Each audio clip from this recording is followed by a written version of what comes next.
Assalamualaikum warahmatullahi wabarakatuh. Perkenalkan, nama saya Yuni Nur Maulida, NIM T 2019-1115. Di sini saya akan menjelaskan bab muamalah yang terdiri dari 8 bagian. Yang pertama, jual beli. Jual beli adalah suatu kegiatan tukar-menukar barang dengan barang yang lain dengan cara tertentu, baik dilakukan dengan cara menggunakan akad maupun tidak menggunakan akad. Di sini ada rukunnya. Rukun jual beli adalah satu, yang penjual dan pembeli. Yang kedua, uang dan benda yang dibeli. Yang ketiga, lafaz, ijab, dan qabul. Selanjutnya, yang kedua, riba. Riba di sini dibagi 2 bagian. Yang pertama, riba fadli. Riba fadli yaitu menukarkan barang yang sejenis tetapi ada tambahannya. Yang kedua, riba nasai.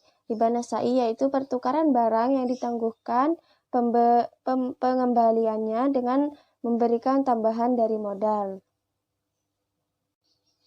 Yang ketiga yaitu tentang syirkah. Syirkah adalah akad kerjasama yang dilakukan antara 2 orang atau lebih dalam membentuk suatu usaha yang mana modal, keuntungan, dan kerugian ditanggung secara bersama-sama. Rukun syirkah di sini ada 4. Yang pertama, syigat. Yang kedua, pihak-pihak yang melakukan kerjasama. Yang ketiga, dana. Yang keempat, kerja. Yang keempat, ada bab mudharabah. Mudharabah adalah akad antara pemilik modal atau harta dengan pengelola modal dengan syarat bahwa keuntungan diperoleh dua belah pihak sesuai dengan jumlah kesepakatan. Rukunnya, rukun mudharabah ada 5. Yang pertama, pemodal atau sohib al-mal dan pengelola. Yang kedua, syigot. Yang ketiga, modal. Yang keempat, pekerjaan. Yang kelima, keuntungan. Yang kelima, yaitu ijarah. Ijarah adalah suatu jenis akad untuk mengambil manfaat dengan jalan penggantian. Tujuannya ijarah ini adalah untuk memberikan keringanan kepada umat dalam pergaulan hidup.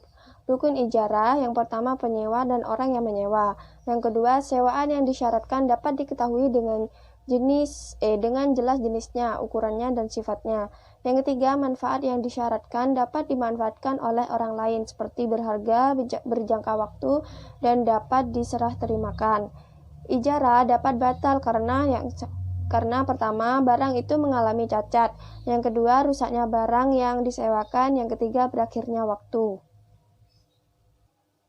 Yang keenam, tentang ariyah. Ariyah adalah seseorang yang memberikan pinjaman suatu yang halal kepada orang lain untuk diambil manfaatnya dengan dikembalikan tanpa merusak barang tersebut. Yang ketujuh, tentang rohan. Rohan adalah suatu barang yang dijadikan jaminan kepercayaan dalam utang piutang. Rohan akan terlaksana dengan baik jika memenuhi rukun. Yang pertama, lafaz. Lafaz akad yang menyatakan bahwa keduanya sepakat mengutang dengan memberikan barang jaminan dan menerima barang jaminan dalam beberapa waktu tertentu. Yang kedua, orang yang menggadaikan dan yang menerima barang gadaian. Yang tiga, barang jaminan. Yang keempat, utang sebagai uang yang dipinjam. Yang kedelapan, yaitu ji'alah. Ji'alah adalah nama suatu pemberian kepada seseorang karena mengerjakan sesuatu pekerjaan. Rukun ji'alah, yang pertama lafaz. Yang kedua, orang yang menjanjikan upahnya. Yang ketiga, pihak yang melakukan ji'alah. Yang keempat, pekerjaan yang ditawarkan kepada orang lain. Yang kelima, upah yang disebutkan dalam bentuk apa, jumlah atau beratnya. Assalamualaikum warahmatullahi wabarakatuh. Perkenalkan, nama saya Yuni Nur Maulida, NIM T 2019-1115. Di sini saya akan menjelaskan bab mawaris. Yang pertama, dalil hukum. Mawaris adalah ilmu yang mengetahui orang yang berhak menerima waris dan orang yang tidak berhak menerima waris, bagian setiap ahli waris, dan cara pembagiannya. Syarat yang harus dimiliki adanya warisan. Yang pertama, orang yang mewariskan harta atau mewaris yang telah meninggal dunia. Yang kedua, adanya harta warisan. Yang ketiga, ahli waris ketika hidup, ketika mewaris meninggal dunia. Yang keempat, tidak adanya penghalang memusakai atau mawani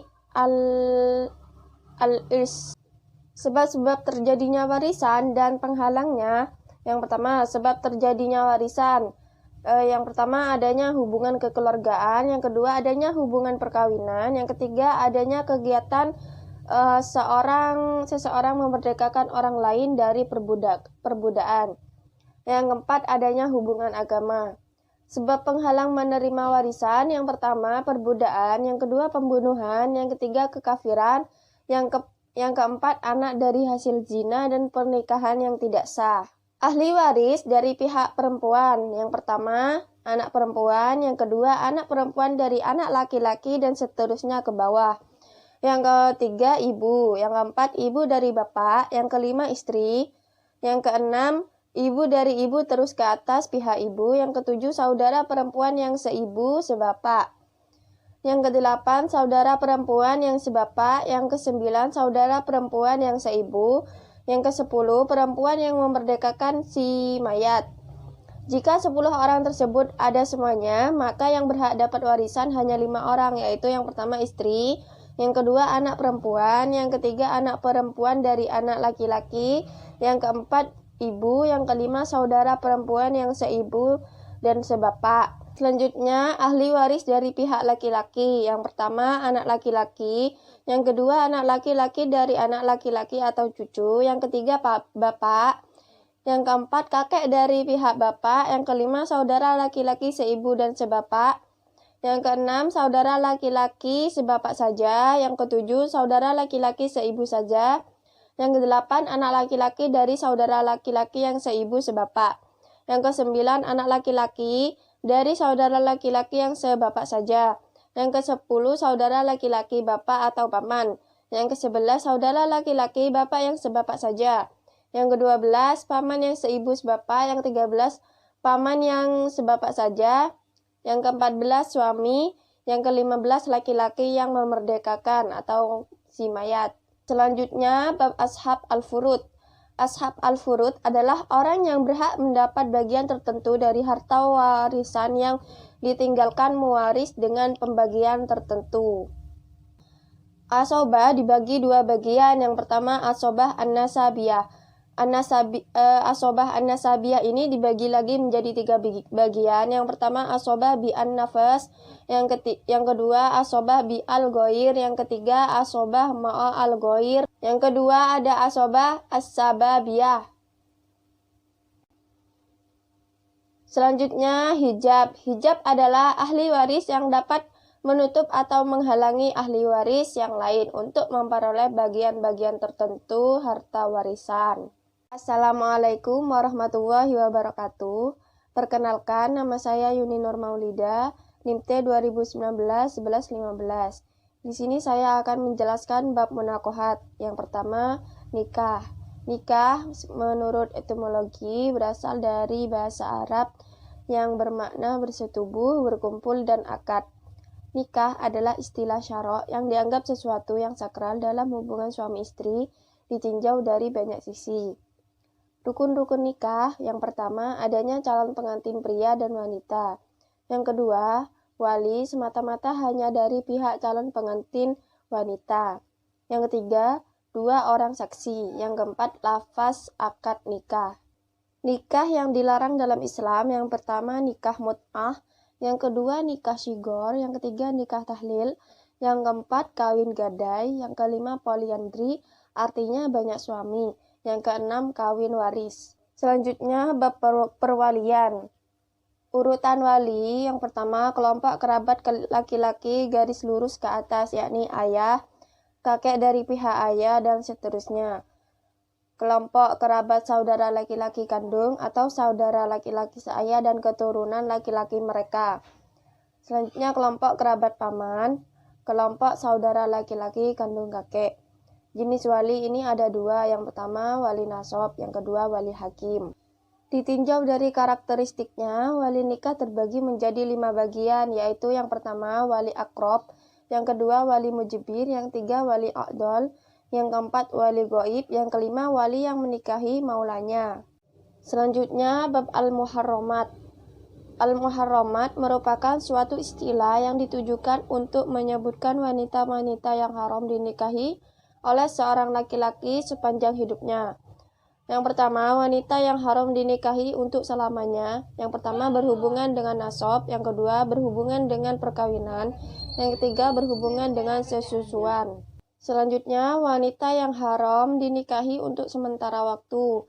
Yang pertama, wanita yang bersangkutan masih terikat satu perkawinan dengan orang lain, dengan pria lain. Yang kedua, wanita yang masih berada dalam masa iddah dengan pria lain. Yang ketiga, wanita yang masih kafir atau tidak beragama Islam. Yang keempat, wanita yang adik kandung, bibi, kemenakan dari istrinya seayah atau ibu.